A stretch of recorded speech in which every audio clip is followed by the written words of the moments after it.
रिया चक्रवर्ती, ये नाम सुशांत सिंह राजपूत के जाने के बाद बहुत लोगों ने सुना, यहां तक कि मैं फिल्म इंडस्ट्री से था 17-18 साल से और सुशांत को भी जानता था, बहुत क्लोजली दोस्त थे, फिर भी मैंने रिया चक्रवर्ती का नाम नहीं सुना कि बहुत बड़ी फिल्म ऐसी कोई एक्ट्रेस है, मतलब उसको कोई जानता नहीं था। ये बात सच है, आप मान लो। अब कुछ लोग रिया को सपोर्ट करते होंगे तो मुझे नहीं पता, लेकिन मैं नहीं जानता था। 18 साल से जो काम कर रहा है इंडस्ट्री में, जिन्होंने गोविंदा जी के साथ जैसे बड़े बड़े इतने अच्छे, सुशांत सिंह राजपूत, गोविंदा, ऋतिक रोशन, इन तीनों से तो बड़ा आंसर मुझे नहीं दिखता कोई इंडस्ट्री में है, लेकिन ऐसे लोगों के साथ जब मैंने काम किया तो सोचो, मेरे जैसा इंसान भी अगर रिया चक्रवर्ती को नहीं जानता तो फिर मैं क्या बोलूँ।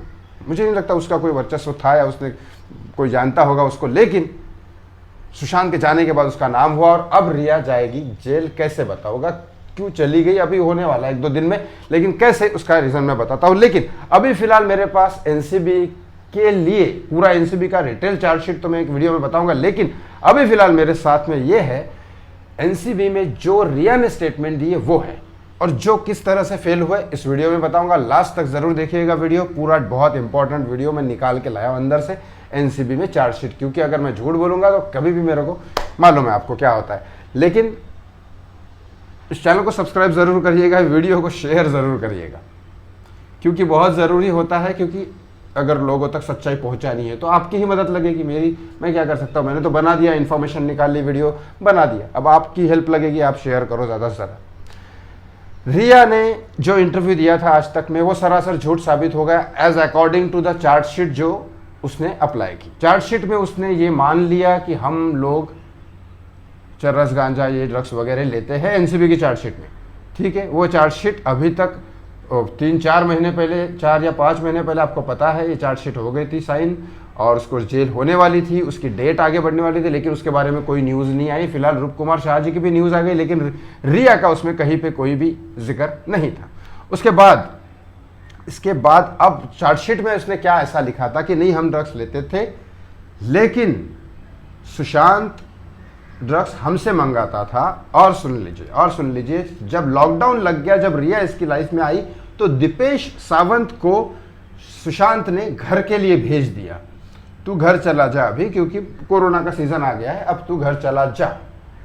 फिर बाद में दीपेश वापस आ गया था, बताता हूं। लेकिन इस समय रिया ने यह बताया चार्जशीट में एनसीबी की कि दीपेश एक मेन इंसान था जिसके थ्रू सुशांत ड्रग्स मंगाया करता था, लेकिन दीपेश चला गया घर, तो कोई था नहीं सुशांत के पास जो ड्रग्स मंगा सकता था सुशांत के लिए, ऐसा रिया कह रही है।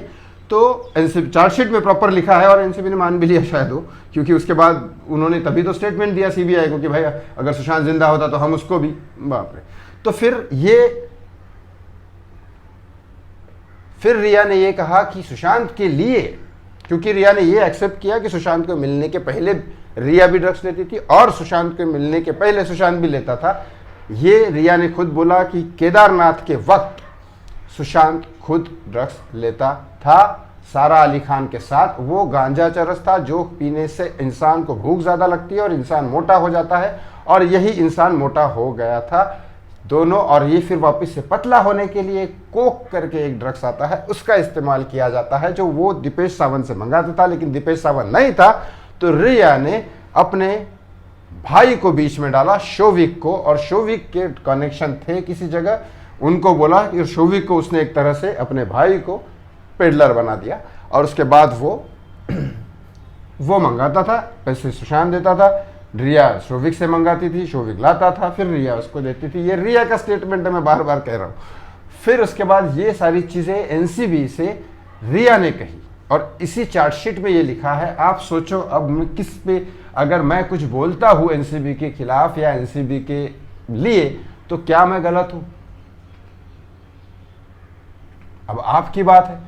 मैं तो सीधा सीधा एनसीबी को क्वेश्चन करता हूं, मैं सीधा सीधा सीबीआई को क्वेश्चन करता हूं, मैं सीधा सीधा बीजेपी को क्वेश्चन करता हूं, यहां तक कि बॉलीवुड के भी कुछ लोग हैं जिनके लिए मैं सही नहीं बोलता हूं। हाँ, मैं बॉलीवुड के किसी भी इंसान के लिए सही नहीं बोलता हूं, जो सच है वो बताता हूं। पॉलिटिशियन का तो मैं किसी को भी सच नहीं मानता, क्योंकि एक तरफ बीजेपी है जो इंसाफ नहीं दे रही है, एक तरफ दूसरे लोग हैं, शिवसेना, कांग्रेस, ये लोग कभी जिंदगी में अपोजिट में ही रहे सुशांत के, और दूसरे जो हमारे प्रधानमंत्री की इच्छा बनने वाले रखते हैं, वो क्या नाम है, केजरीवाल जी, वो तो कभी कुछ बोले ही नहीं, ऐसे मुद्दों के बारे में वो बात ही नहीं करते। तो फिर ये तो वैसे ही हो गया बॉलीवुड की जैसे, कुछ लोग बोले नहीं, कुछ लोग अगेंस्ट में बोले, कुछ लोगों ने परेशान किया उसको, कुछ लोगों ने मारा उसको। फिर तो बॉलीवुड और पॉलिटिशियन में कोई ज़्यादा फर्क नहीं है।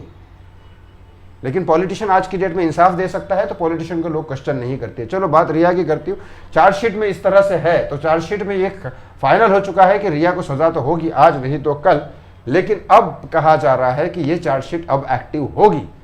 ऐसे ही जैसे 6 महीने पहले या 5 महीने पहले मैंने सबसे पहले आपको वीडियो बना के दिया था कि रिया जेल जाने वाले, और अगले ही दिन रिपब्लिक भारत में और बाकी सब जगह पे सब लोगों ने, हमने भी आके बोला कि अब रिया की चार्जशीट होने वाली है, जो मामला जाके चेक कर लो वो हुआ था। ऐसे ही ये न्यूज़ आई, अभी देखो 2-4 दिन बाद कोई न्यूज़ आएगी। अगर मीडिया वाले और गवर्नमेंट बेसिकली पॉलिटिशियन बोलेंगे तो वो आएंगे, क्योंकि मीडिया भी कहीं ना कहीं पॉलिटिशियन से क्या करे, पॉलिटिशियन के हाथ में इतनी पावर है कि कोई आगे नहीं बढ़ सकता। इस वीडियो को शेयर ज़रूर करिएगा और होप सो जो ये वीडियो में है वो आपको सच पता चल गया होगा, क्योंकि मेरा काम है सच आपके सामने रखना। शेयर ज़रूर करिएगा प्लीज़ इस वीडियो को।